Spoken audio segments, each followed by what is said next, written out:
Changing keyboards on Android is sort of a two-step process. First, you'll need to enable the new keyboard, and then you can set it as your new default.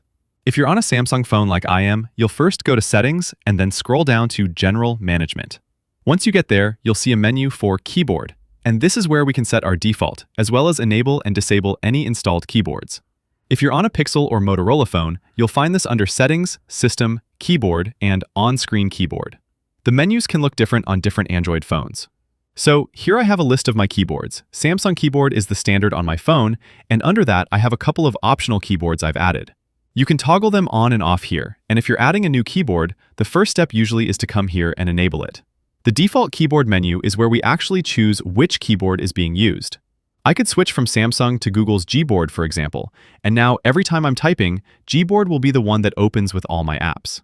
The default menu also has a useful little toggle for showing the keyboard button in the navigation bar.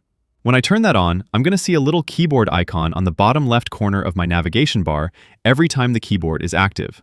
When I tap that keyboard, it brings up a shortcut menu for my keyboard selection, allowing me to quickly switch between keyboards without having to always dive deep into my phone's settings.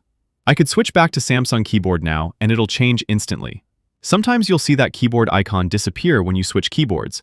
In my case, it's showing a microphone now, but I can just tap and hold that and change it back to the input method, aka the keyboard selection tool. So that's really it. When it comes to switching keyboards, you'll notice that sometimes you don't have much to choose from, and alternative keyboards need to be downloaded first. You can download them from the Google Play Store, just like you download apps. I, for example, had to come here and download Gboard because it wasn't pre-installed on my Samsung phone. Once you download it, you'll just enable it like I showed earlier, and you're good to go. Click that like button if this helped you, and subscribe for more easy guides like this.